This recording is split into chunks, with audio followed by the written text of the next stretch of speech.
รรมาตราอันมีหัวข้อชื่อว่าตลาหลอนโปกข้อไว้เมื่อวันที่23เดือนเก่าปี2562ที่วัดอนันตวิปัสสนากรรมฐานตัดกูเวงตนตี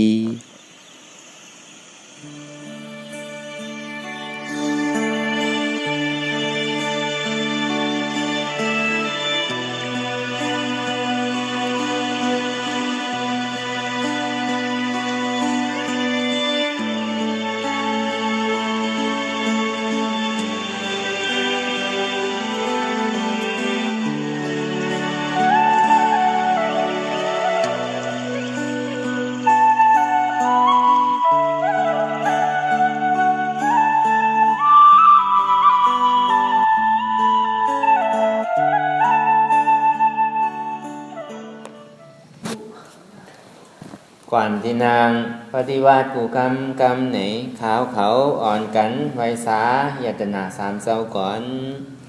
ผู้ทางตีผู้ทางเจ้านั้นผู้เจมีเก่าคาไว้ขาอ๋อ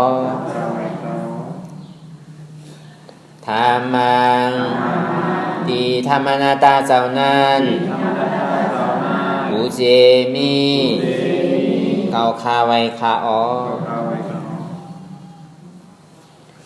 สังฆังติยาดิยาแปดเจ้านั้นผู้เจมีเก่าคาไว้ขาอ๋อ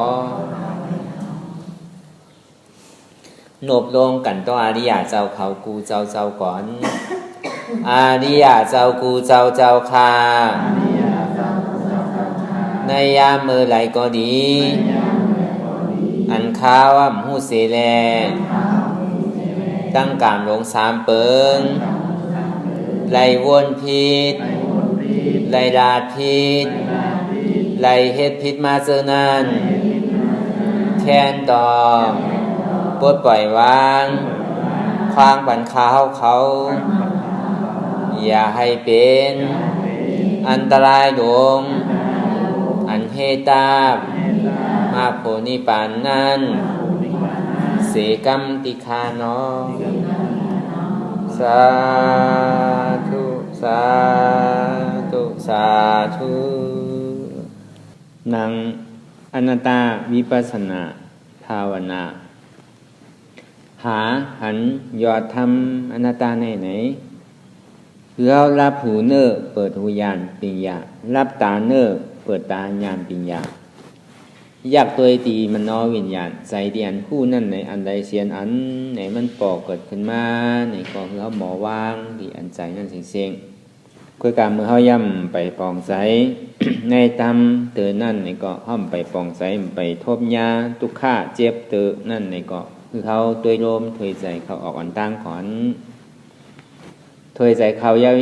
วๆถอยใจออกยาวๆถอยใจเขาดื้อๆเยี่ยวเกาะถอยใจออกดื้อๆถอยใจเขาปองว่าเกิดถอยใจออกปองว่าตายเกิดตายเกิดตาย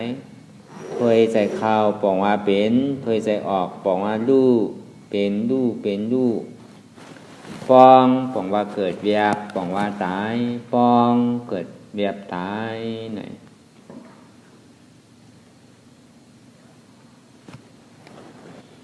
เฮ็ดสังสารมือตัวดีร่วมถอยใจเขาออกอ่อนตั้งก่อนละไหนก็เปว่าจาที่เกิดขึ้นมาในต้องเมวันนั่นต่อถึงวันไหนเนี่ยรวมถอยใจเขาออกนั่นเนี่ยมันก็เหตุการณ์ของมันเสะเมื่อเฮาดุกเมื่อเฮานั่งเมื่อเฮากินเมื่อเฮาเกี่ยวเมื่อเฮากว่าเมื่อเฮาไปเมื่อเฮาอุบเมื่อเฮารัดเมื่อเฮาจาอยู่เนี่ยเมื่อเฮานอนเนี่ยก็รวมถอยใจเขาออกนั่นเขาเย้าออกเย้าเขาเย้าออกเย้าเขาติ๊กนั่นน่ะสองดีว่าสะพอเตียนมันแหลกลายนั่นมันเป็นลมถอยใจนั่นน่ะเขาเย้าออกเย้าเขา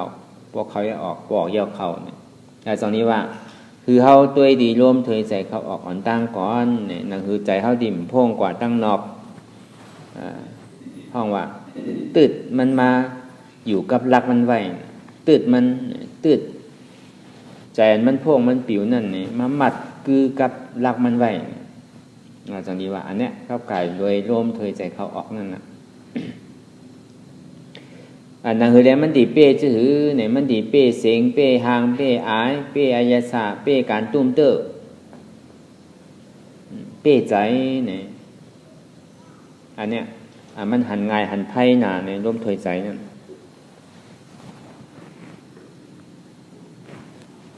ป้อมใจซึ่งนั้นในอันที่มันมาหนีจากเฮาเตียนมันมาย่ามาเกาเฮาเนี่ยมันดีกันเนว่าเสียงในกล่อมใครยินเนี่ยเสียงในอำดีทอม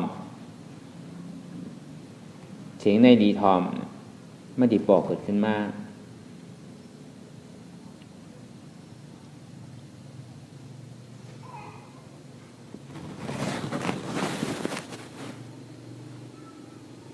ตรงนี้ว่ามันมีตำราไว้โหนึงว่าเป็นน้องของเจ้าสารีบุตรตลานั่นกะจ้างตื้อกำเลยตำรากว่า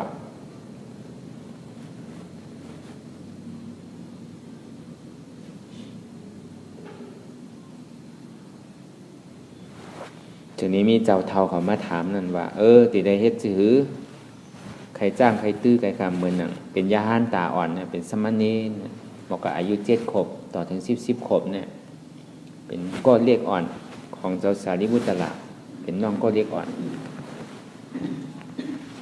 กับตัวนำเขาออกตัวนำปังไหลตัวนำมหาสมุทรตัวหางก็หมดลืมก็เอาไหลตลาป่องใจเขามาเย้าเนี่ยก็ถึงออกวาสาออกว่าออกสังเย้าเนี่ยก็จะได้มีบุญเจ้าอันดีเฮ็ดจังถือกรรมมาปีเย้าข้าวหึงเย้าเว้ยกายย่ำไปหุ่มไปป่องไซย่ำไปทบตลาเนี่ยเฮ็ดมาปีเย้าข้าวหญิงข้าวหึงเย้า5 ปีหู้10 ปีหู้20 ปีหู้นั่นน่ะตรงนี้ว่าคนเรากูก็เนี่ยก็ไรเสมบาเนี่ยเพราะเฮาใครตลาเนี่ยมันมีเรียกมีหนุ่มเพราะใครเต้เนี่ยเฮาสิได้ถามนิดนึงอันใดที่เฮาป่องใจมีโซเฮาหลวงหมอถามนั่นน่ะมีหูเฮาหลวงหมอถอมมีตาเฮาที่ใดหมอต้วยนั่นน่ะมีตัวเฮานี่ก็เฮาที่ใดหมอจ้างตื้อกำนะเฮาเดี๋ยวมันติ่มเฮ็ดพิษกับกายเลยมโนกรรมวจีกรรมกายกรรมเฮาที่ใดเฮ็ดมโนกุโสวจีกุโสกายกุโสนั่นน่ะกับมือปันพุทธะข้ามผ้าเป็นเจ้านี่ก็ก่อนใครถึงต่างยังอ่านในเป็นผู้นั่นน่ะเป็นผู้ตัวเจ้าเก่าดีๆว่าเข้ามาในศาสนาพุทธะข้ามผ้าเป็นเจ้านั่นต่างยังอ่านของเฮานั่นนิพพานนังแลตีเกตสุดมันไหนมันติปิดอภัยสิภูมิไรนั่นเนี่ยเปิ้นมีหมาหน้าถึงว่าเปิ้นเฒ่าวันแก่เสต้าเนี่ยอายุ3บวชมาในข้าวตั้ง10 บาท20 บาท30 บาทก็ยาวก็บอกว่าคลายตะลาเนี่ยจองดีวัดตะลาอันว่านี่มันมีตีหนุ่มมันมีตีเรียกมันมีตีกลางมันดิ่มมีตีเท่ามันดิ่มมีก้นยิงมีตีก้นใจเนี่ยเฮาที่ใดมีใจกว้างๆเฮาที่ใดชอบหมาหน้าของเฮาจองนี้ว่าลายอันตาดีชอบล้อผ้าในใจของเฮานั่นในจิตในใจของเฮานั่นมันก็เนี่ยมันดิ่มมีนั่นน่ะมีการล้อผ้าน้ำล้อผ้าใหญ่พอมีการล้อผ้าน้ำล้อผ้าใหญ่ในเฮาที่ได้พึกปันเปิ้นนิดๆอ่ะกำหนำในพอมีล้อผ้าน้ำในเฮาที่บ่ใครปันเปิ้นเฮาใครไล่ก็เฮาใครปันเปิ้นลายตาดีล่างสุกสีคือมันบ่ใส่ไรนั่นนี่ก็พอเฮามีล้อผ้าใหญ่เฮาก็โดหมอพึกปันเปิ้นอันนี้มันเป็นลายแก่ก็ในพอมีต่อสายใหญ่ในเฮาที่ได้มีเมตตาคนที่มีต่อสายใหญ่นี่มันบ่มีเมตตานั่นน่ะเฮาที่ได้พึกมีเมตตาพึกคือวางขว้างบนไหลอันที่เฮาเจือกเตียนเฮา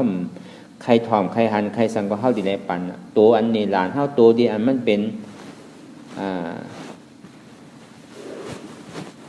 แม่นเฮาเสตาเนี่ยก็เฮาที่ได้พึกนะคือมีเมตตาต่อมันอันเนี้ยได้ตือต่อกับกายโดยสลิกของเฮานั่นนะเฮาที่ได้เฮ็ดจังนั้นที่ได้สารคัดมันแปดนั่นน่ะแล้วก็ในพอมีหมาหน้าเนี่ยมีหมาหน้าใหญ่เนี่ยเพราะว่าคนมีหมาหน้าใหญ่เนี่ยถ่อมตะลาในเซต้าเนี่ยก็มันบอกเข้าใส่มันเหมือนหนังหมอน้ำที่มันเต็มไว้หมอน้ำมันดีอยู่เซต้าเนี่ยก็เพราะว่ามันเต็มยาวเนี่ยก็น้ำไม่มันหยอดก็มันโดนนิดๆเหมือนหนังตั้งหูตั้งหันน้ำยาวเนี่ยก็ถ่อมยาวเนี่ยตะลาก็นี่ก็ค ผู้มันก็เหมือนกันก้วยหนังเก่ากว่าที่ในกว่าที่นะกว่าเกิ้งในกว่าเกิ้งนะก็เหมือนกันก้วยหนังเก่าเหมือนหนังสติปัฏฐานสีนั่นนะขึ้นนานในก็ไล่เนี่ยเขาสันติเอานั่นมาใจตื้อกำตีเต้เต้มันเนี่ยเขาฮัดเต้เขาเป้ตัวเป้ใจเขาซ้ำกระทังอันนี้เต้อันนี้เหมือนกันแค่ที่นั่นที่เนี่ยสังว่ามันเหมือนกันเต้เนี่ยใจเขาดีในเปิงเขาดีในคู่แตกด้วยในตัวในใจเจ้าเก่าว่าเขามาจ้างตื้อกำเย้าเนี่ยเหมือนเขาจ้างตื้อกำนั่นเนี่ยเขาปอกกันเนี่ยต้อซ่าใหญ่หรือเก่าว่ารอบผ้าใหญ่หรือเก่าว่าหม้อห้าใหญ่หรือเก่าว่าเนี่ยเขาสัมดีขึ้นทัดสางตัวเจ้าเก่าขึ้นสังว่ามันใหญ่หรือเก่านั่นเส้นตาสายตาที่เขาเฮ็ดในพิษเนี่ยหมาเนี่ยเปิงเอาอันนี้เขาติได้แตกตัวแตกใจเขาก็ในพอจ้างตื้อกำเย้าเนี่ยมือเขาปอมือเขาสุดปอกก่อเขาก่อเฮิรนนั่นรอบผ้าเขาเบาหวางลงห้าพอมันเบาหวางลงต่อซาเขาพอมันเก๋ลงหมันหน้าเขาเนี่ยพอมันหมอยอมเปิ้นไรเนี่ยอันนั้นปองว่าห่อมกัวตั้งตุกข้าห่อมกัวตั้งเจ็บเนี่ยก็บอกว่ากัวเน่ากูก็เนี่ยอำว่าเป็นปุ่งสังก็เย้าเนี่ยมันโกตุกข้ากูก็เลยก็หักตัวหักใจตัวกูก็ก็กับเพราะว่าพระเป็นเจ้าสอนถึงผู้หันถึงตัวเจ้าเก่าที่ได้ยอมตุกข้าอย่าไปสันคัดมันอย่าไปโกมันอย่าไปปลายมันเนี่ยที่ได้ยอมหับมันติ๊กๆเนี่ยอันเนี้ยมันเหมือนอย่างเข้าล่างน้ำที่มันขุ่นอยู่เซต้าเนี่ยก็สังว่าเขามียานปิญญาวนจับซับเตอร์มียานตาดีเอาน้ำอันนั้นปอกขึ้นมาเป็นน้ำที่อันกินไรขึ้นเนี่ยก็มันดิ่มป้อหยาบก็คือนังเก่าการเตียนเขาเยื่นลองทุกข้าเสียงที่อ่ำใครยินนั่นเลยสังหางที่อันใครอ่ำใครหันนั่นเลยสังอายที่อันใครนมอยู่นั่นเลยสังอายาศาสตร์ที่อันใครกินนั่นอยู่สังตัวที่อันอ่ำใครตุ้มเตอร์อ่ำใครใส่ใครนุงอยู่นั่นเลยสังกำหนำในเขาที่ปลายมันก็ในพอเขาเยื่อมันไรเนี่ยเขาที่เป้มันแปดเสียงพอเขายอมหับมันไรก็ในพอเขายอมหับมันไรเนี่ยมันเสมือนหนังน้ำมันใส่อยู่เซต้าเนี่ยก็มันปั่นอาแปดนำนานหนังเก่าเตียนเท่ากับจิตสุขะเหมือนเสียงที่อันดีทอมนะเปิ้นเอาใจน่ะเปิ้นยองย่อน่ะเนี่ยอันนี้กวายขี้มันน่ะก็เบอร์ทางไหนน้ำมันเนี่ยตัวตนเท่านั้นในห้องว่าที่มันเกิดมาในภาวะจัดเกิดมาจากที่เกิดขึ้นมาเย้าเนี่ยมันตึงบทใส่ห้างก้อยมันอยู่ในใจตัวนั้นก้อยกาเพราะมันใหญ่ๆมาเย้าเนี่ยกิเลสมันนำขึ้นเย้าเนี่ยก็นำเนี่ยมันก้อยขุนนั่นน่ะก้อยขุนมาดีๆนั่นน่ะจองนี้ว่า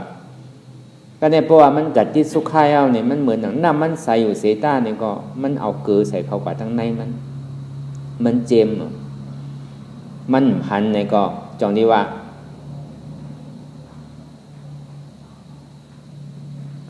สุขานั่นเนี่ย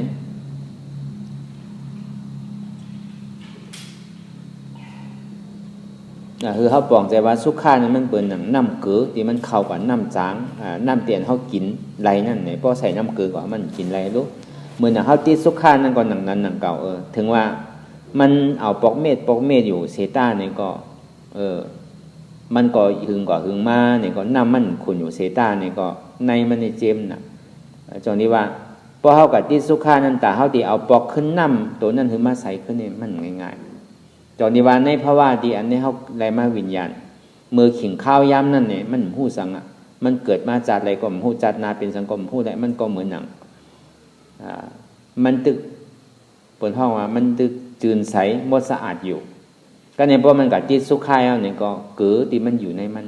พอมันโกตุข่าเนี่ยก็เหมือนหนังผุ่นที่มันเฮ่ไว้ตรงนี้ว่าโกนเอากูก็ในอัมบะอยู่ในภาวะสังขยาอยู่ในเขาว่าเอาโกนเขาว่าดีกว่าอันเดียวอันเท่าถึงได้เขาว่าเขาไปตุข่าอยู่เสเพราะเขาโหมโจมอยู่ในสุขาอันที่เป็นยองย่อที่เป็นอ้ามที่เสียงอันดีหนึ่งห่างที่อันห่างดีสองอายที่อันหอมสามของที่อันดีกินสี่เสื้อผ้าคนนุ่งโคไว้เตียนเฮานุ่งอยู่เตียนเฮาตุ้มเตอร์อยู่ห้าหกเฮาเจิกหนักจ่องมันปอห้าเนี่ยมันปอหนังเก่ามีเอาใครมีถอมเอาใครถอมแทงหันเอาใครหันแทงโน้มเอาใครโน้มทางกีเนี่ยเอาซ้ำใครกินแทงเตอร์เอาซ้ำใครเตอร์แทงเจอก็ซ้ำเจิกทำอ่ำเย่าอ่ำชุดอ่ำเสียงอีปอกอันเนี้ยมัน มารอแลหรือน้ำเกินนั่นเข้าลงกว่าน้ำใสมันใสตันหรือเซต้านี่ก็มันก่อยๆอยู่หรือก็เนี่ยพอถึงเขียงมันเจมายาวเนี่ยเฮาซ้ำดีเอาปอกขึ้นมาเป็นน้ำใสขึ้นมันไหลนั่นน่ะจังที่ว่ามันเป็นไผ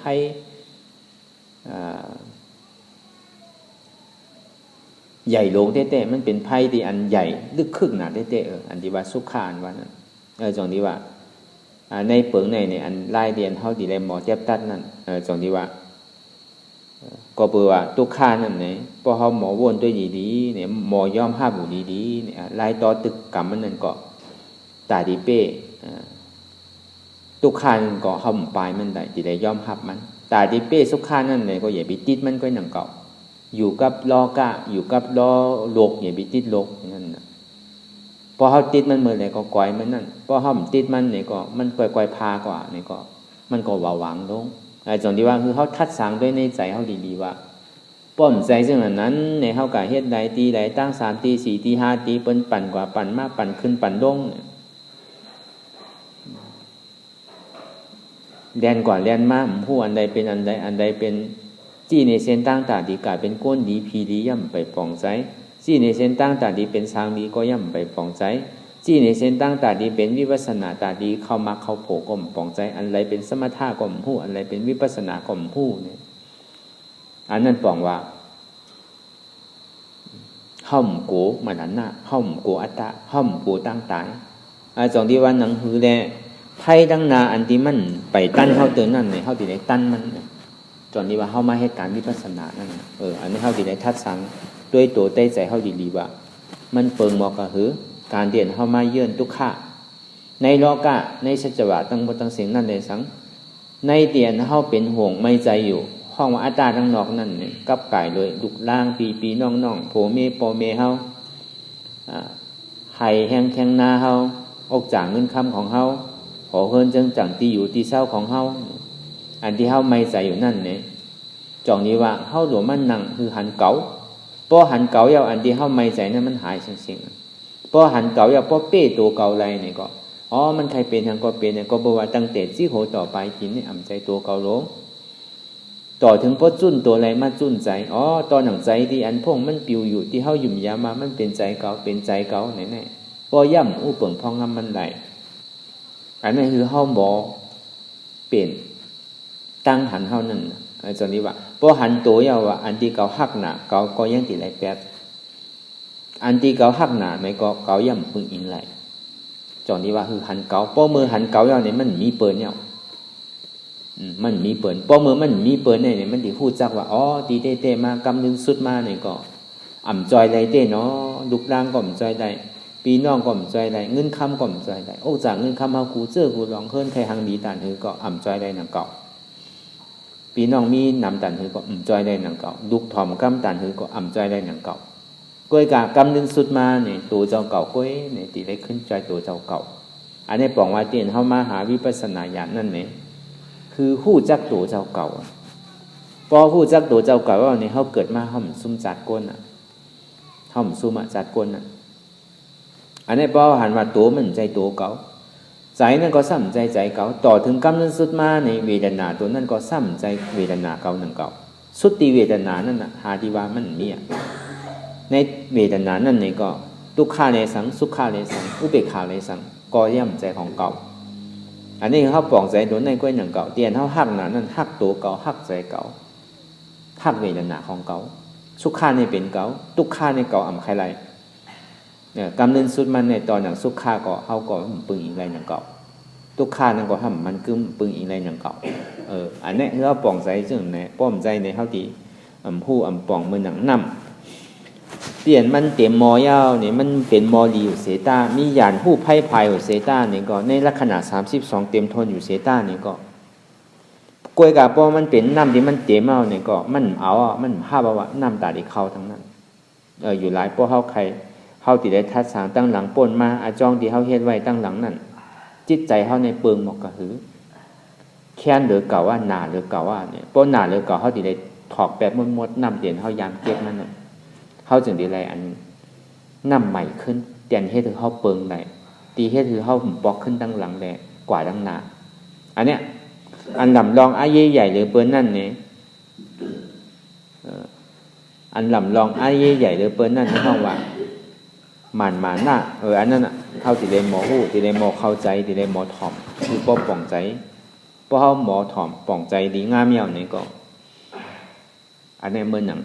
นำเหมือนหนังหมอดีเนี่ยมัน1ปอก1ขิง1ข้าว1ยาม1วันในสังบ่เฮาป่องใจ1คอนี่ก็เป็นพรดีของเฮาแล้วจังนี้ว่า1วันนี่ก็หมอมันดีเหี่ยวมันเปิดผามันอยู่เนี่ยถึงว่ามันตกอยู่ปอกเม็ดนี่ก็วันนึงเจ้ามันดีเต็มอันนี้เฮ็ดคือเหมือนหนังหมอดีมันดีเพื่อกะห้อมโดผู้วันนำก็ไรหนังเก่าปอกมิดเนี่ยก็มันดีเต็ม1วันเจ้าอย่าไปเหมือนหนังหมอดีอันมันดียาวซ้ำเต็มใช่คือก็มันหมอเข้าก็เนี่ย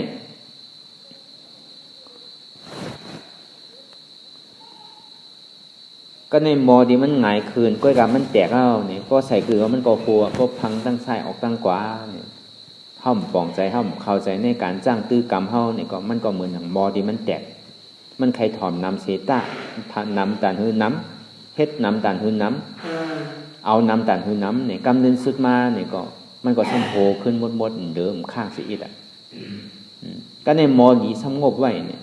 ผู้อยู่มีกูเจอกูลองลักษณะเต็มทวนดีงามอยู่ก้วยกะหันถึงตัวเจ้าเก่าว่าตาลาที่เก่าเฮ็ดมาแต่ก็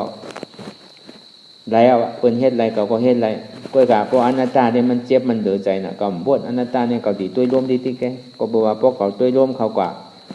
ไหนเนี่ยก็เก่าดีเยินได้เปิ้นเฮ็ดอะไรเก่าดีเฮ็ดอะไรมันเหมือนหนังมอมันดีอยู่เสตาเนี่ยก็เหมือนหนังมันงบไว้นั่นน้ำมันหยดคือก็มันเต็มไรนั่นอันนี้เฮาอย่าไปเฮ็ดเหมือนหนังมอดีเดียมันงบไว้เขาอย่าไปเฮ็ดเหมือนหนังมอดีมันหงายต้องมันไว้เสียต้านี่ก็มันเป็นห้อยจัดแตกไว้เขาอย่าไปเฮ็ดเหมือนหนังมอตีดีเย้ามันซ้ำเต็มใส่ขึ้นได้เขาจะได้ไว้ใจเหมือนหนังมอที่มันดีเย้าถึงว่าเขาป่องใจ1อิดปอก1อิด1อิด1อิดนี่ก็หอมจู้ตุ่มมาก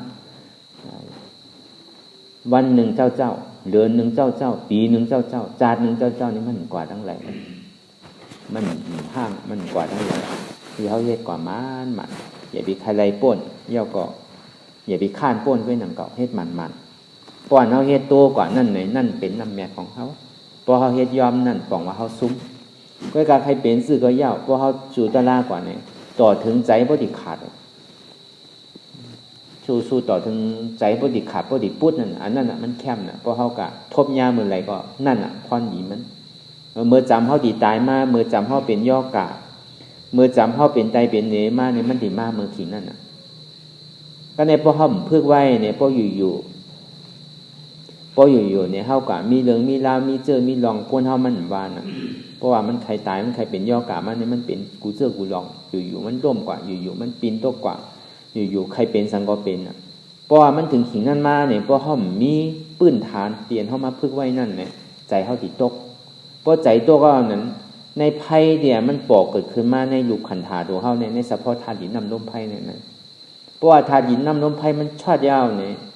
มันลู่เดียวกว่ายาวเนี่ยมันติส่งมันติลู่ดีลุกกว่าโน่เพราะว่าอันในเฉพาะตั้งนอกเปลี่ยนเขาเลยตุ้มเตยนั่นเพราะว่ามันลู่มายาวเพราะใจเขาพึกไว้เนี่ยมันติลันเขาในใจเพราะลันเขาในใจเอาใจเขาติตกเพราะใจเขาตกกว่ากันเนี่ยจอนี้ว่าเพราะว่าเขาพึกไว้เนี่ยมันปอกเกิดขึ้นมาในเฉพาะธาตุดินน้ำลมไพ่เนี่ยก็เพราะเขายามพึกยามต่อสู้กับมันไว้เนี่ยก็มันเขาขึ้นดีอันใจไว้ในน่ะมันสติตีปอกขึ้นอันนี้ก็ลำลองของเต้จอนี้ว่าทุกข้าเนี่ยมันใจของดีนั่งเก่ามันเป็นของดีเต้อันเนี้ยมันติดเป็นเคิงอำมวยของเขาเพราะเขาว่ามันนอกกรรมมันนอกกุศลเนี่ยที่เขาเฮ็ดอยู่พ่อย่ำเดียวนั้นเป็นมันนอกกุศลเป็นกุศลที่อันมีอย่างแตกว่าเพราะว่าจิตตาวิปัสสนาเข้าใจอันนี้มันลำลองเลยเพิ่นสิเสียงอันในมหาสติปัฏฐาน4เนี่ยอันลำลองเลยเพิ่นนี่เป็นจิตตาวิปัสสนาสติปัฏฐานก็บอกว่ามันทิ้งเงามันไหลคำเดียวอ่ะเพราะว่าเงามันยังตึกอยู่เนี่ยก็อันเพไผอันต่างที่มาดังนอกนั่นเนี่ยมันตุ้มเตอร์ไรนั่นน่ะเพราะว่ามันตุ้มเตอร์ไรเนี่ยก็สังว่ามันไปถึงข้าวยามตาดีตายเด้อเนี่ยก็มันดิ่มเป็นห่างห้ายกว่ากะ ก้วยกับว่ามันถึงขิงข้าวยามตาดีสุดเสียงกว่าเย้าเนี่ยก็เพราะเขาทิ้งในใจตัวนั้นดีเพราะมันเข้ามาเนี่ยก็มันใจเก่ารู้เพราะว่าอยู่ๆมันปุ๊ดขาดตัวกว่าเย้านั่นก็มันจังว่านั่นน่ะซ้ำดีไรมือตายก็หนังเก่าอดียาเนี่ยมันจะเกิดขึ้นมือตายก็เป็นไรอาจารย์ดีว่าอันเท่าเฮ็ดนำคือดีขนาดเฮ็ดพึกนำคือดีขนาดเยื่อนใดนำคือดีขนาดมันตีเป็นเส้นตาสายตั้งปูนตัดโตเฮาก้วยหนักแต่ว่าเฮาเฮ็ดแล้วก็เฮาดีเผลอเปิ้นดีหิมเฮาก็ใจหนักก็เฮาดีเวียงเปิ้นก็ใจหนักก็เฮาเฮ็ดก็เฮาไหลเปิ้นเฮ็ดก็เปิ้นไหลเปิ้นก็ปันเฮาก็ปันเปิ้นไหลเมียวดีซื้อกันก็ใจมันแลกไหลมันมีหยังตาที่มันแลกไหลอันเนี้ยเปลี่ยนเฮามาหันพูดทุกข้ายอมรับทุกข้าวางเป็นอนัตตาในป่องมาเป็นรองเนี่ยเป็นรองอริยะเป็นรองโสดาบันเพราะเท่าว่ากูรู้อาจาระเป็นรองเนี่ยพออยู่ๆพอรองพูดกว่าอาจารย์ที่ว่าปารามีเนี่ยมันโดมีนั่นน่ะปุณตาปกติสวากานั่นแต่ก็มันโดมีปารามีเพราะว่ามันเต็มเมื่อไหร่พอตั้งเยื่อตั้งการอนุโลมญาณเกิดขึ้นมาเมื่อไหร่มากตัดปุดขาดกว่ายาวเนี่ยก็ผลมันเกิดขึ้นอย่างเมื่อนั่นน่ะปารามีเต็มเอามันโดอันนับครับโดเลยเฮ็ดปารามีโดเลยสร้างอันนั้นสร้างอันนั้นปารามีซึ่งดีเต็มทนก้อยได้ก้อยเป็นมั่นใจอันนี้เขาป่องใจตรงนั้นจงดีว่าอันที่ว่ามาเมื่อเจ้านั้นเฮาที่ซ้ำที่ได้แก่อาจารย์ที่เฮาเป็นอยู่นั่นน่ะในรอพาต่อสามม.5หมาหน้าเต็กที่นั่นได้เกต่อซาก็ว่าไม่เอา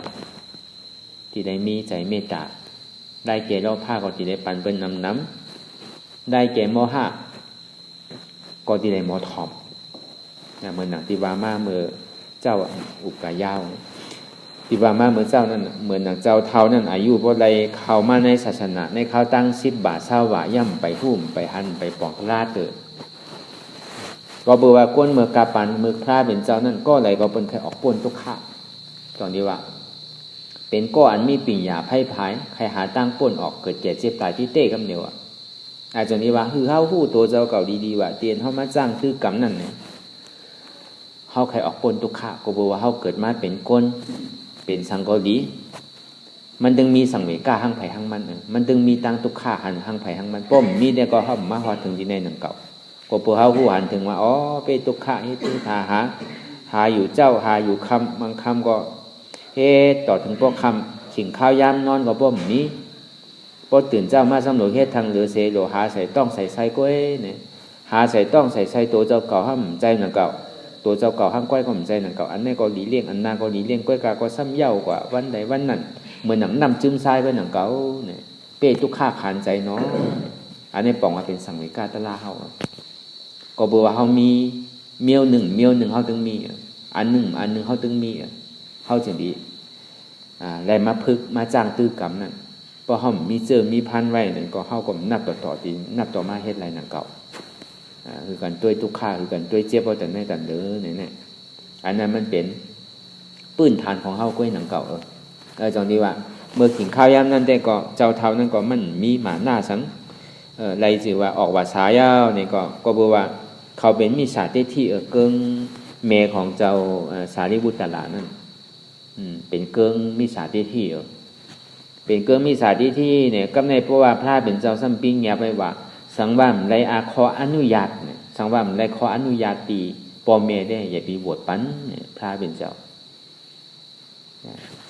ก็บอกว่าเมมันก็กว่าหมดแล้วโลเจ้าสารีบุตรตลาเอาช็อตหมดแล้วน่ะเดี๋ยวเสียก้อนน้องลาก็ตึกเป็นลูกอ่อนอยู่ก็ในก็เจ้าสารีบุตรตลาคู่ข่าวว่าเมื่อเดี๋ยวในน้องมันเนี่ยมาหายเอามันติเข้ามาบวชเอามันจะได้สั่งตะเปมไว้ว่าเพราะว่ามันมาบวชนี่ก็บวชปันมันด้วยกายอยู่ดีคือมันมาหาเก๋าคือมันจ้างตื้อกำตลาดีในป่าในเถินนั่นน่ะเอาบวชปันมันพิษก็แปลว่าเมเขาเนี่ยเป็นเกื้อมิจฉาทิฏฐิมันใจเป็นสมาธิที่มันใจเป็นพุทธศาสนายุ่มเกื้อหลียุ่มตึกยุ่มเกื้อหลีเป็นพีเป็นช้างอยู่ยังที่เป็นมิจฉาทิฏฐิอยู่เพราะบวชก็พิษจึงดียับบวชปันก็ในเพราะยับบวชปันเนี่ยพอถึงออกหว่าไม่เอาเนี่ยก็เป็นยาหันตากว่าอันนี้เป็นนอกจากสารีบุตรตลาดเพื่อการใจลำลองมันเตะก็ห้อมใจว่าท ที่ห่อกับกายโดยปืนน้องเจ้าสารีบุตรตลาดเต็มใจหนังเก่าคือเขาฮู้ป่องเสียงแรงใจว่าอันนี้เป็นยาหันตาเล็กๆแค่อันนี้เหมือนหนังเป็นสามเณรอายุ7 ขวบ 8 ขวบเนี่ยขึ้นกว่าได้เป็นยาหันตากว่าก็ในพ่อได้ยินข่าวซึ่งนั้นเนี่ยเจ้าเท่าเจ้าอันที่อันมีวาสาใหญ่ในเสียงที่ก็ย้อนถามน้องเจ้าสารีบุตรตลาดว่าอ๋อเจ้าเฮาค่ะเมื่อเดี๋ยวในคาก็เฮ็ดคาก็ใครเลยตะลาที่เจ้าเฮาเนี่ยขอเจ้าเฮาบอกวันคาเสกรรมตะลาอันคาดีกับจ้างตื้อกรรมเนี่ยตีได้เอาอันใดได้จ้างตื้อกรรมคาละก็ในมันจุดนี้บอกว่ามีเรียนอยู่นั่น12 โต๊ะเรียนนั้นมี12 โต๊ะคู่เขามันนั้นมีอยู่6 คู่ออกมันมี6 คู่เขามันนั้นมีดีจุ่มปกคู่ออกนั่นก็มีดีจุ่มปกกล้วยกลางคือปิดหูเนี่ยคือปิดหูเขานั่นทาหูคือปิดหูออกนั่นทาหูเพราะว่ามันเข้ากับยาวใน12 ตัวเนี่ยมันออกมาตัวอะไรก็เนี่ยก็คาตายแปด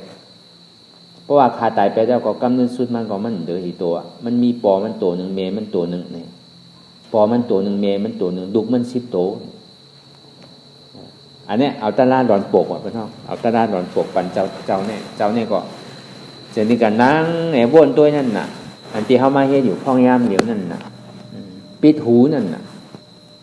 ปิดหูเนี่ยมันเหมือนหนังลูกนั่นน่ะปิดหูตั้งนอกเลยตั้งในนั่นน่ะอันเป็นลาเป็นวาเป็นท่าเป็นจ้าเฮานั่น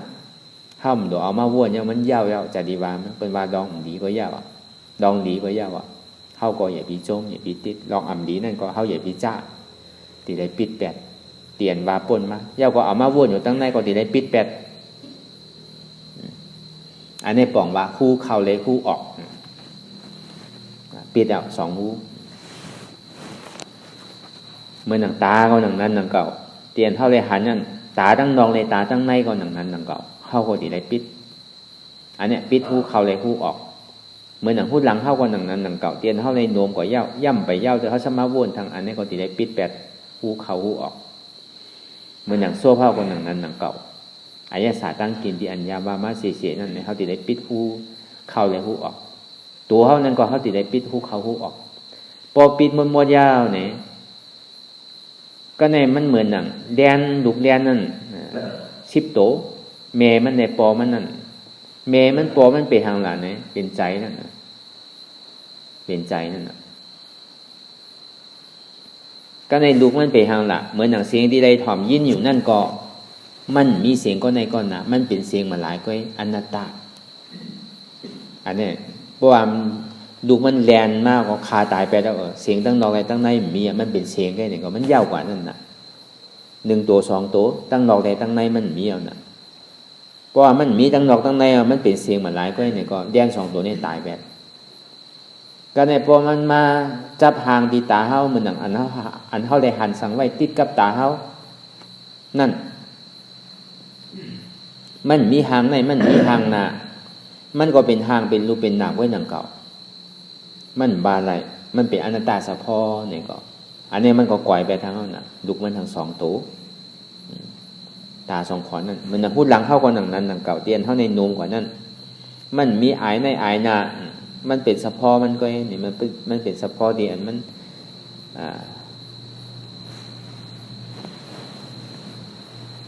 พอเป็นเรื่องนั้นเนี่ยก็มันบาใดมันอุปเปิงพองงามมันไหลเนี่ยมันเป็นอนัตตาไว้นี่ก็เรียนดุมันในทาง2 ตัวก่อยไว้แล้วนะ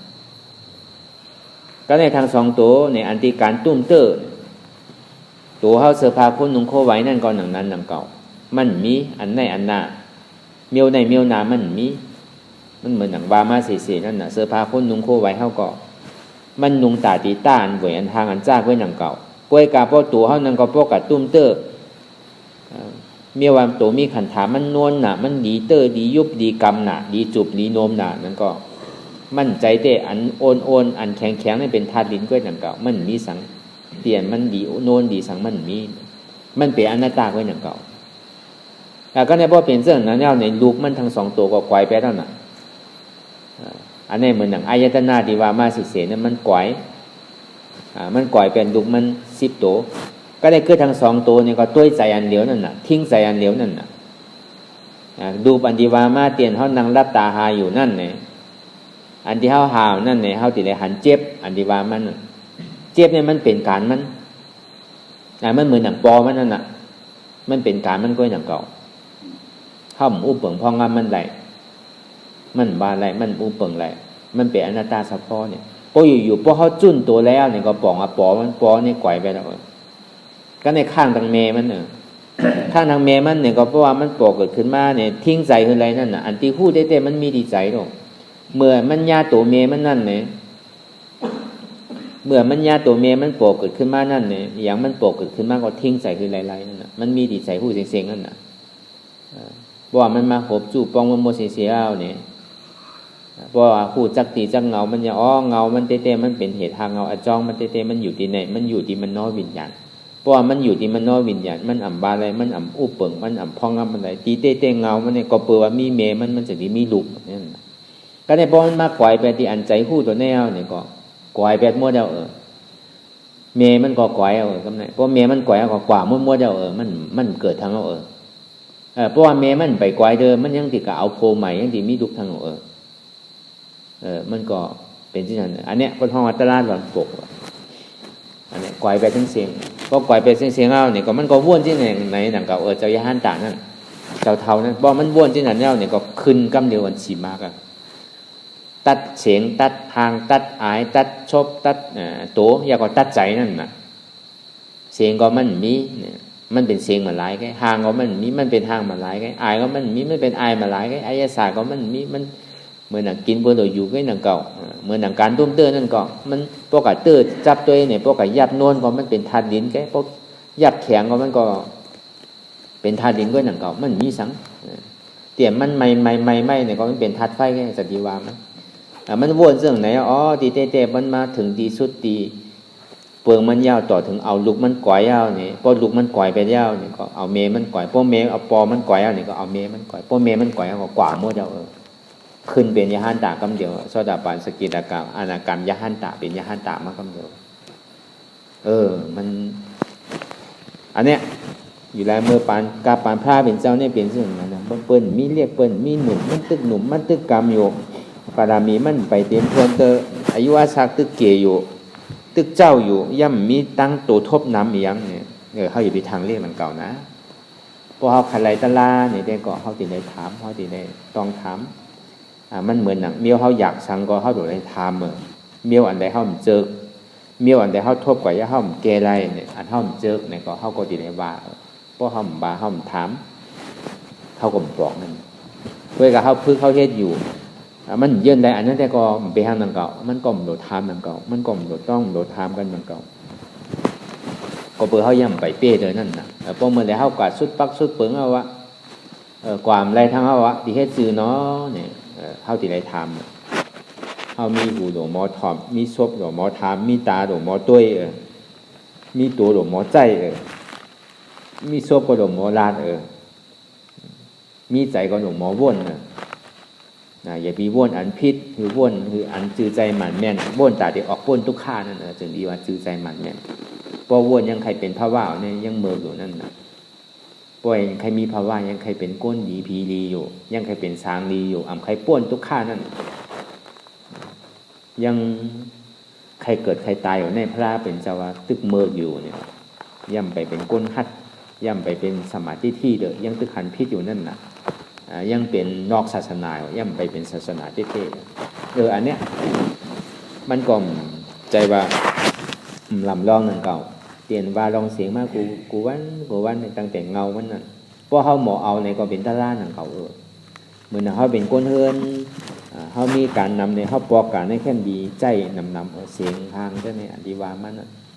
เพื่อกับพอเขามาอยู่จ้างด้วยกันเนี่ยมันก่อเกี่ยวหวานพอมีหนำก็คือเพื่อกับพอเขาปอกกับเฮ็ดสางๆแล้วเนี่ยอันนั้นมันที่ยากเขาหนักเขาติดได้ไว้ใจเหมือนหนังตะล่าหลอนปกเหมือนหนังน้องเจ้าสารีบุตรตลาปันตะล่าปันเจ้านั่น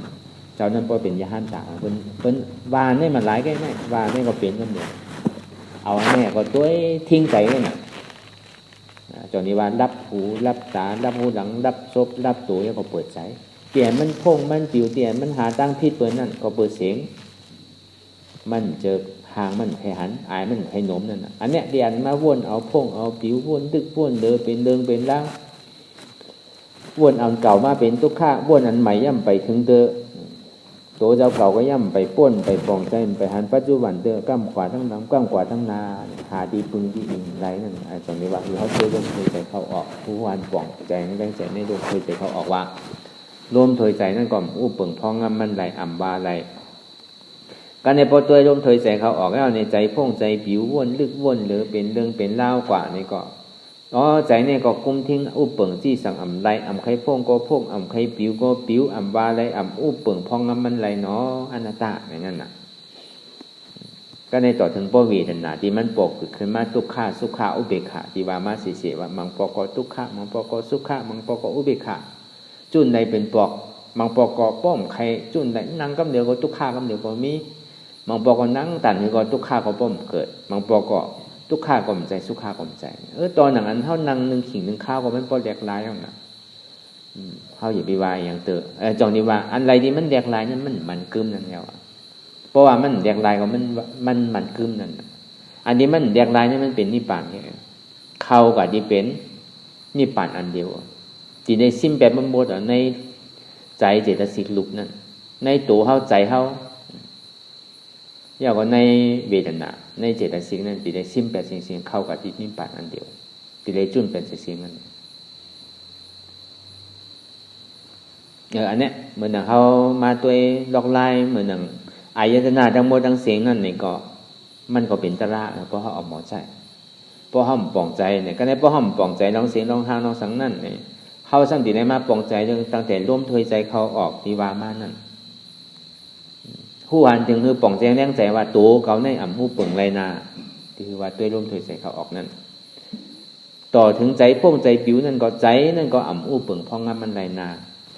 ต่อถึงเวทนาที่มันปอกเกิดขึ้นมานั่นก็เวทนานั่นก็อ่ำอู้ปึงพองงามมันไรนา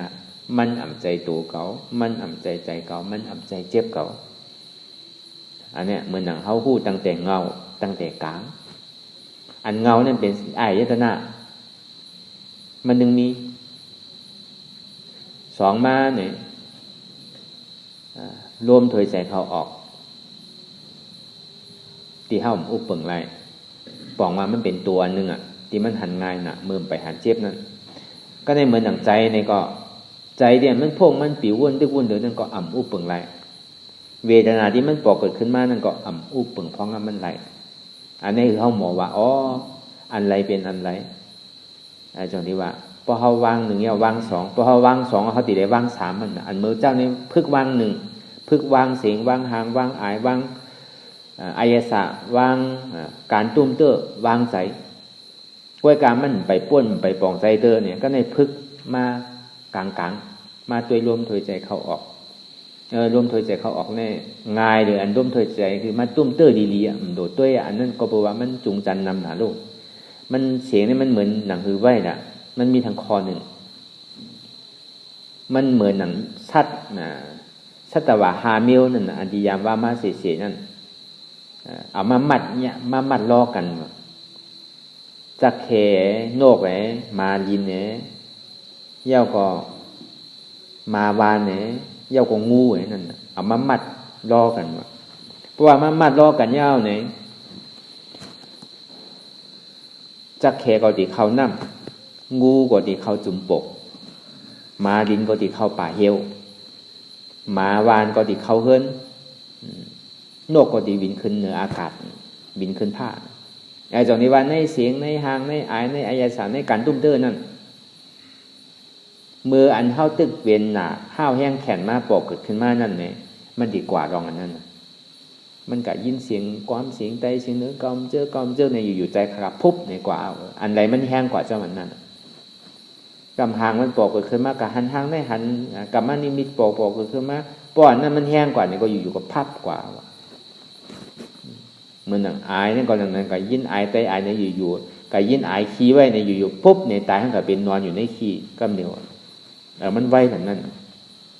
อยู่ลายแหละเตียนเท่าไรพึกนั่นเท่าตีไรพึกซึ่งนั่นก็ในพอเขาอยู่พอเขากินเนี่ยพอยังเหมือนหนัง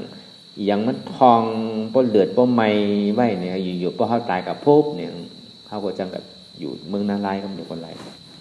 เนื้ออันนี้มันดีโกนเพราะเขาพึกไว้เพราะอันไหนมันแห้งก็อันนั้นจันกับเสียงๆมันหนังว่ามาเมื่อเช้า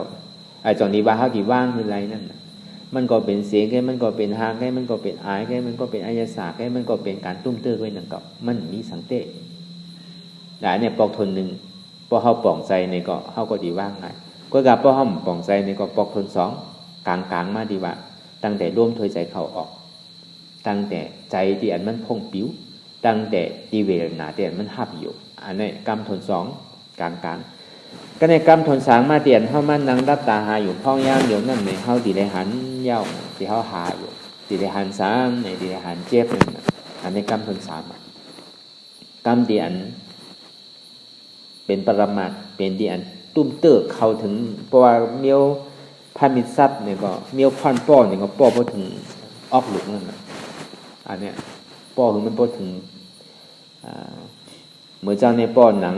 ป้อนหนังก่อมไปป่องหนังป้อนรอก่อมป่องเนื้อป้อสีก่อมป่องก็ในป้อต่อถึงออกหลุกต่อถึงหลุกป้อฮักต่อถึงมันป้อเขาออกมันนั่นน่ะจังนี้ว่าเตียนเขานั่งรับตาหาอยู่พ้องยามเดี๋ยวนั่นนี่เขาตีในหันสังตีในหันเจี๊ยบเนี่ยมันเป็นการมันห่มอู้ปึงพ้องงามมันไหลผีอิดกอบสังละได้มันเป็นการมันเนี่ยเจี๊ยบเนี่ยมันใจการเท่าน่ะก็บอกว่าหางไหนเจี๊ยบเนี่ยมันมีเฉพาะธาตุดินน้ำลมไฟมันมีเจี๊ยบอันเดียว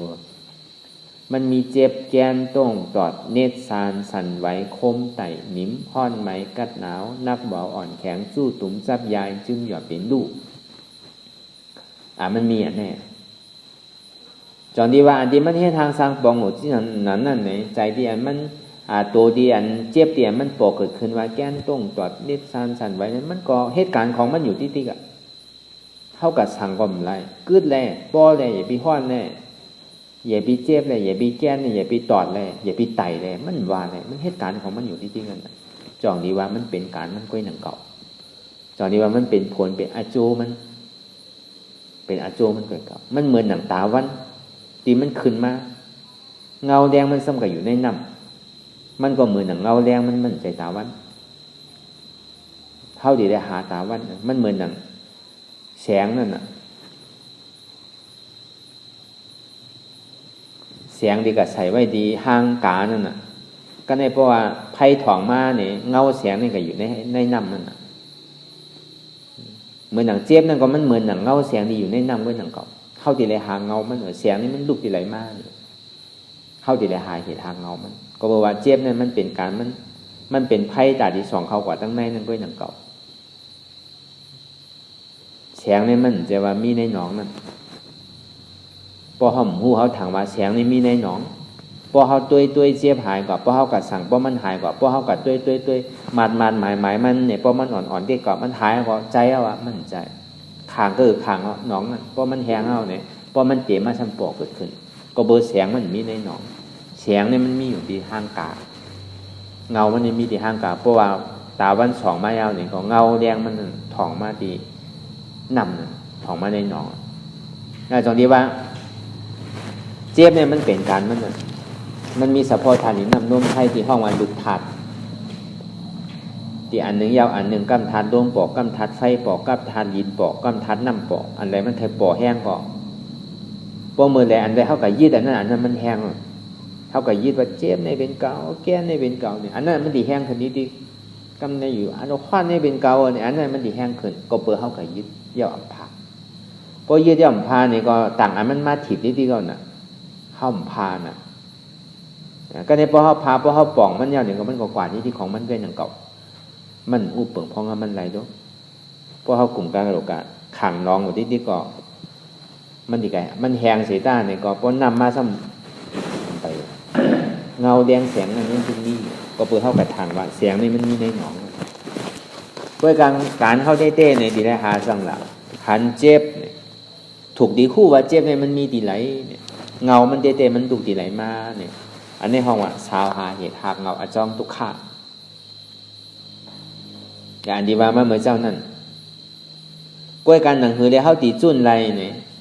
ในเจ็บตัวนั่นที่มันเกิดขึ้นในลูกธาตุเกิดขึ้นในขันธ์ที่โคต่อไปตีนั่นเนี่ย บ่มันมาเนี่ยมันปอกบ่เฮาหันเงามันดุกติไหลมาเนี่ยก็เฮาซ้ำติ่มจุนไหลเฮาจุนไหลเป็นปอกไว้นั่นเก่าจ่องนี้ว่าซ้ำมีกรรมข้อนึงว่าด้วยตัวคือหันในตัวนั่นเพราะว่าไปยุ่มเตอว่ามันใจของเฮาเต้เนี่ยด้วยตัวคือมันหันในตัวอันด้วยตัวเนี่ยเป็นเจ็บที่มันเหตุการณ์ของมันอันหันอยู่ในตัวนั่นเจ็บนั่นก็มันคือมันสืบเป็นสืบรู้มันสืบเป็นสืบรู้สืบเป็นสืบรู้อันนึงยาวอันนึงเป็นปุ่นแดกลายไข่ของกูขิงข้าวยำอ่ำคืดอ่ำดื้ออันนี้เพราะว่าด้วยตัวคือหันในตัวด้วยเจ็บคือหันในเจ็บพอหันว่าอ๋อเจ็บในก็มันคือมันสืบเป็นสืบรู้มันใจของเก่าเตะเก่าอุปเปิงพองงมันใดเตะก็ได้พอมันจุนตัวแล้วเนี่ยมันจะได้ชาวหาเหตุหักเงาอ๋อที่ได้แต่อันพูดจักเจ็บไม่ดีไหลเนาะเนี่ยด้วยเขากว่าดีๆมันมีโหมมีคามมีมือมีติ๋มมันมีดีใจอันพูดห้องมันหนับห้องมันนอวิญญาณห้องมันนอวิญญาณนามอันทันเนี่ยเป็นนามอันหู้อ๋ออันหู้จักว่ามันเจ็บแกนตรงตัวนี้ชันนี่มันมีโหมมีคามมีมือมีติ๋มอันนี้จังนี้ว่าเป็นสมาธิที่อันหู้ว่ามันเป็นธาตุดินน้ำลมไฟนั่นในห้องมันนามธาตุเป็นนามธาตุอ๋อดีเด้มันมีโหมมีคามมีมือมีติ๋มเนาะอันนี้เขากับหันเตะกับหู้จักมันเตะอันนี้มันเป็นการของเขาก็ในพอมันตัวเขาลึกกว่านั่นคือแหละเขาดีหู้หันป่องเต็มแรงใจว่าใจตัวนั้นก็มันกึ้มหนังเก่าเพราะผมใจเขาดีอยู่มาใจนี่มันกึ้มตัวใจคือหันในใจตัวใจเดียนกับหู้จักว่ามันเจ็บแกนตรงตอดนี่ซานสั่นไหวไม่กัดอ่อนแข็งนั่นคือหู้ในมันคือหู้ในมันหันเฉพาะที่อันมันอ่ำมันกึ้มมันปิ่นปุ่นแดกลายไข่อยู่กูกินข้าวยำอ่ำกึดอ่ำดื้ออันนี้บอกว่าเขาตัวใจคือหันในใจอันนี้บอกว่าหันเจ็บผู้ว่าเจ็บในมีดีไหลในเป็นสมาธิที่ตั้งหันหมานแมนจือใจหันหมานแมนจือใจกล้วยกาหันหมานแมนจือใจในป้อมมีป้ายวนบ้างทำไรนังเก่าเขาดีเลยมีป้ายวนจอมป้อมใจในหยานสองตัวนี้มันเต็มหันอยู่ซ้ำบ้วนซ้ำไรนังเก่า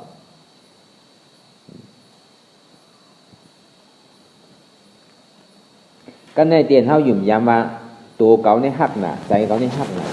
ตัวเตียนเก่ากับหักหนานั่นเนี่ยอ่ำมันกึ้มใจเตียนเก่าหักหนาก็ซ้ำมันกึ้มเพราะมันกึ้มในตีได้ให้ถือละตีได้ปึงอิงมันนั่นปึงอิงมันนั่นมันปึงอิงไรป้อมปึงอิงไรเนี่ยถูกดีว่าทุกขาสุขาเนี่ยถูกดีว่าทุกขา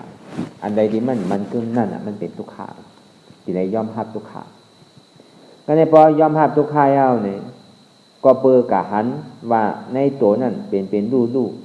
อ่ำมันอ่ำกึ้มแดกลายอยู่ติ๊กใจนั่นก็อ่ำมันอ่ำกึ้มแดกลายอยู่ติ๊กเลยตอนนี้ว่าเป็นทุกขายอมรับว่าทุกขาในมีเตทุกขาใจเตมีเตเปิดกะเพราะมันมีขอถามว่าทุกขานั้นรู้มันกึ้มอยู่ถือกำหนำได้เขาดีว่าตัวนี่ใจเก่าใจอ่ะใจนี่ใจเก่าใจอ่ะเพื่อการเจี๊ยบเด็กทุกข้าในเป็นเก่าเจี๊ยบเด็กเปิ้นมันดีป่องด้วยอย่างนั้นบ่ทำหูจักทุกข้าในก็อันเนี้ยปุญตาดีซับ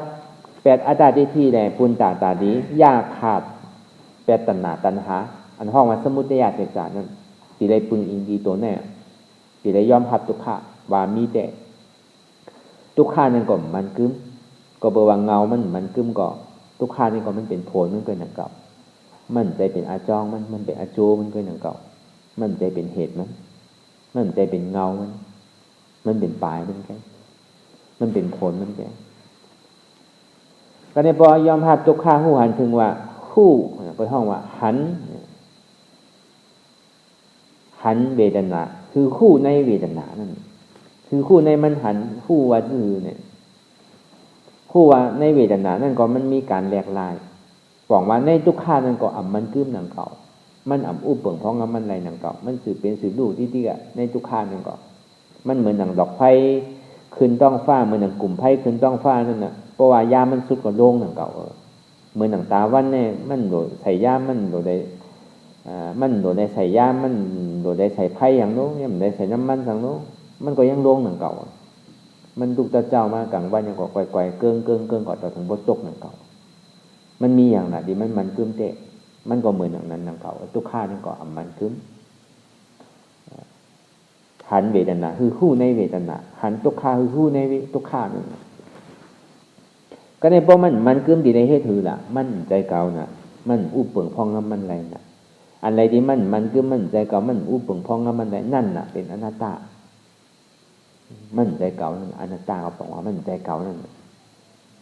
เก่ามีเต้นั่นสั่งว่ามันเป็นเก่าเต้มันอย่าบีแหลกลายคือมันคึ้มในตัวเก่าในใจเก่าในเวทนาเก่านั่นมันทำแหลกลายของที่จริงนะอันใดมันแหลกลายของที่จริงมันเป็นทุกข์อันใดมันเป็นทุกข์มันอู้ปนพ้องกับมันใดมันเป็นอนัตตาเฉพาะนั่นอันนี้อันตาเฮาที่ย่อมหับทุกข์ตัวนั้นตาเฮาที่ย่อมหับเจ็บตัวนั้นว่ามันคึ้มเนี่ยได้เฮาที่ได้เข้าใจดีเฮาที่ได้พึ่งคือหับอะไรดีๆที่ได้ตอนหับมันเหมือนหนังตอนหับแขกเหมือนหนังตอนหับปีใหม่เหมือนหนังเฮากินข้าวกินผักหอมมุมจมยุ่มโคกินแต่ให้ห้องมันเข้ากันอยู่ตีลูกอิงลูกโซมในเวียงขี้เวียงเยี่ยวยุ่มใจตีป่องว่าเขาย่อมหับเตียนเขาว่างอันว่านั้นเขาว่างตีใจอย่างก่อนนาเขาก็ตีได้ว่างตอนตัวเขาก็ตีได้เกิ้งนั่นนะบางพอเขาว่างเนี่ยเขาเกิ้งไปกว่าเนี่ยมันก็หายก่อนนั่นมันทำใจหนังเก่าที่นั่นแต่ว่างอะไรทั้งค่ายย่ายว่างแต่มันใจหนังเก่าว่างตีใจอันนี้พอบางอยู่หันทุกข้ามันปกเกิดขึ้นมาตันหื้อเนี่ยก็เข้าอ่ำโกมันเฮ็ดจื่อมันเคสจื่อเฮ็ดใครคาจื่อขาเขาสิที่ห้ำโกมันเท่าที่ได้ยอมหับมันพาเป็นเจ้าพึกว่าอย่างดีโกนั่นทุกข้านั่นเจ็บนั่นโกตันหื้อก็แค่นยิงเตียนยิงขุดยิงหนึ่งยิงต้งก็ยิงเจ็บยิงไข่ยิงลายก็ยิงโกดิกพระเป็นเจ้าอย่าไปฆ่าอย่าไปไล่อย่าไปนึงอย่าไปต้องทุกข้ามาแต่นึงก็จมหัดตอนมันมียังโดดซื่อโดดยังโดดได้ตางมันมายังโดดได้ขอมันยังโดดได้เอาเงินชื่อมันโคจังซื่อแหละถ้ามีแต่กลัวอย่างละทุกข้านั่นอันเนี้ยดำดองเลยเพื่อนเนี่ยอันนี้คือเขาคู่หันป่องเจียงแดงใจในตัวนั่นเพราะเขายอมหับทุกข้ายอมหับเจี๊ยบอะไรเนี่ยอันนี้ป่องว่าเป็นมรรคสัจจะเป็นเส้นตาสายตั้งตาดีเขาตัดขาดแปดอัตตาทิฏฐิมันติเป็นมากมันติเป็นอนุโลมมายานมันติเกิดขึ้นดีไหนก็ในพอมันเกิดขึ้นดีไหนเอาในตัวก็ดีในใจก็ดีในเวทนาก็ดีในสัญญาก็ดีในสังขารก็ดีมันดีหุบจู่ขึ้นปองมดเสียงหันว่ามันมีตัวข้าเพิ่งเดียวไว้มันดีจู่ขึ้นน่ะเพราะว่ามันหันอันหนึ่งอันเดียวว่ามันพงมันปิวมันหันไว้เป็นหลายๆอันเจ็บก็มีไว้หลายๆอันใจก็มันพ่วงปิวหลายๆเมี้ยวเนี่ยก็มันดิจู้เป็นอันหนึ่งอันเดียวในขันธ์หาเปิงเนี่ยเพราะว่ามันมาจู้เป็นอันหนึ่งอันเดียวเอามือนั่นน่ะเฮาสิได้เอาคัดหันเอานั่นตาต่อสู้กับมันที่แกมันโดมีหยานสังมาสิ่งนั้นเมื่อมันหันใดเจอใดรองเนี่ยพอสิได้มีหยานผู้หันจอมกันมันพอเมื่อไหร่ไข่มันเขียวเนี่ยก็โดดเหยียบน้ำมันที่นั่นน่ะเพราะเป็นก้นหอกตาก็เพราะมันใดตั้งดีมันกว่าที่ดิ้งเนี่ยดีโกะทุกไข่ดีโกะเจ็บอันนั้นน่ะมันเป็นเส้นตาสายตั้งดาที่เข้ามาผลไปเป็นเส้นตั้งมากมันกว่าขึ้นตั้งหลังมันถอยขึ้นปอกตั้งดังเนี่ยมันดีกว่าตั้งนาที่อันนี้พอค่าเท่าเทียที่ไหนกว่าที่เขาหันอยู่กูขิงกูข้าวกูย่างมันถึงมันดีกว่าเลยเพราะมันเป็นเรื่องนั้นเนี่ยมันดีถึงมันดีทางพิษทางเปิงมีกูเจอกูลองกำโตซะกำโมหะกำรอผ่าอันเนี้ยมันเป็นเงามันกำเดียวน่ะโอเฮ็ดไรมืออกมือใจนี่ก็โตซะอยู่หลายมันหมอเกิ้งอย่างที่นั่นนะเพราะเหมือนไรเข้าไปขาอัตตาทิฏฐิวิจิกิจฉาสถายุมยามพระตระสังขารเสตาเนี่ยก็เพราะมันไปเป็นอริยะเติมหมอเกิ้งอย่างที่อันเนี้ยด้อนแกนมันเด็ดๆล็อกลายมันตัดดีคาซัตตัดในตรงวงรอบปฏิจจสมุปบาทนั่นตีได้ปึงอิงเลยเสียทุกข้าเวทนาตีได้ปึงอิงเลยเสียเจ็บนางเฮเลมันดิ่มเกิดขึ้นเป็นตัณหาตีได้ก่อยในตัวตัณหาในเป็ดอาจารย์นี้ว่าเหตุทางเราเขามันเมื่อเหลียวในเขาตีได้ปึงอิงในทุกข้าเวทนาย่าก็เอาใจคู่เป็นศูนย์กลางเป็นก้อที่อันมาคุบจู้เลยก่อยไปเสียงๆเพราะอย่าไปถือมันตันกว่าตัณหาความอยากนั่นอยากใครมีใครเป็นนั่นอันเนี้ยอย่าไปถือมันตั้นดันกว่าตีได้เอาปึงอิงตุกขาหันเก่านั่นน่ะเพราะหันเก่าก็จุ้นเก่า พอหันตัวเก่าจุ้นตัวเก่าหันใจเก่าจุ้นใจเก่าหันเจ็บเก่าจุ้นเจ็บเก่าต่อถึงพอจู้ตุ่มเป็นอันนึงอันเดียวนี่ก็ขาดสัตตติติก็เหมือนนั่นน่ะมันสิกล่อยไปคำเดียวตรงวงรอบปฏิจจสมุปบาทนี่ก็ติผ่าสัตตัดขาดกับสองอันคำเดียวปอกขึ้นผีอัตตามันปอกขึ้นผีมรณะตีเกศสุดมันเนี่ยก็เจ็บตาอัตตาทิฏฐิวิธีพิสากล่อยไปแล้วก็อันเนี้ยเป็นนำตอนพรดีเด้ในตัวทุกขานี่อย่าไปทางวันเลขตั้งแต่ทุกขาอ่ำเจิกตั้งแต่อ่ำเจิกอ่ำไข่ยินอ่ำไข่หันอ่ำไข่นมอ่ำไข่กินอันเนี้ยอ่ำนั่นนะอันอ่ำเจิกนั่นนะตัวเยดีของดีมันมีดีนั่นนะเพราะเขามีหยาดปีหยาผู้หันทับสางตัวดีเขายอมหับแล้วก็เขายอมหับเขาวางอะไรเนี่ยก็เหมือนอันนั้นมันดีเป็นที่เขาอ่อนคือเขาออกมุนปนตอนในสังสารวัฏทุกขาเลยอาจจะมีว่าคือเขาวนยาวๆเขายามึงหึงอย่าปีว่าไพ่น่ะอย่าปีว่าเทิงน่ะเตียนเขาหันเตียนเขาวนเตียนเขาวนเตียนเขาหันนั่นคือมันเพ่งเพ่งกันกว่าหันทุกขาวนทุกขาเป็นอนัตตาหันเจ็บวนเจ็บเป็นอนัตตาโดว้าวเจ็บมันดุกที่ไหนมาถึงเสียงทุกขามันดุกที่ไหนมาถึงเสียงนั่นมันก็ยาวที่เป็นทุกขาถึงเสียงก็หนังกับในตัวในใจในเจ็บในเดือดเสียทุกขามีอย่างทางในรูปวิญญาณเวทนาสัญญาสังขารนั่นก็มันก็เป็นทุกขามันมีสังเกตมันกึ้มไหลก็เปล่าว่ามันคือนั่นน่ะตึงเสียงนั่นมันเป็นทุกขาตัวนี้ว่าสเปสังขาราอานิจจสังขาระมันคือสเปสังขาราทุกขะก็เปสังขาระมันคือเนี่ยนั่นน่ะมันเป็นทุกขะสเปธรรมะอนัตตาทำทั้งหมดทั้งเสียงเนี่ยเดือดเสียอนัตตาตัวเดียวพอหูหันถึงป่องเสียงเลี้ยงใจอนัตตาเนี่ยก็มันดีกว่าที่เป็นอนัตตาตัวนี้ว่าหาอนัตตาหันอนัตตาแทบอัตตาถึงกว่าที่เป็นอนัตตาหาหันแทบพอดอันนี้คือเขาคัดใจหาคัดใจหันคัดใจตัดยาก็ตีได้ฮอดกว่าอันฮอดนี่มันดีกว่าหังก้อยมันดีคู่โดยตัวไผ่ตัวมันเขาตีได้หาหันยาก็ตัดได้ดีแกหาหันตัดหาหันตัดได้ดีแกหาว่ามันเป็นอนัตตาแต่หันว่ามันเป็นอนัตตาแต่ตัดใจอัตตาตรงนั้นคือออกแปดเอาเก่าคือออกแปดพอเก่าออกไปแล้วก็แคบออกอันเนี้ยคือเขาไว้ใจห้าฐานเสียสืบการอนัตตาวิปัสสนากว่าตั้งหน้าคือเจ็บนั่นพอสุดเสียงเกียงหายกว่าคือทุกข้านั่นพอสุดเสียงเกียงหายกว่าเนี่ยก็คัดใจอ่ำลงอ่ำนึกอันไรเสียอันที่มันปวกเกิดขึ้นมาเนี่ยก็คือเขาหมอว่างเป็นอนัตตาอ่ำบาไรอนัตตาอ่ำอุปงพองมันไรอนัตตาปอดีตัวก็โตมีอนัตตาปอดีใจก็ใจมีอนัตตาปอดีเจ็บก็เจ็บมีอนัตตาโตใจเจ็บเป็นอนัตตาอ่ำบาไรอ่ำอุปงพองมันไรเนาะอนัตตาอย่าไปลืมอนัตตาก็ในสืบการอนัตตากว่า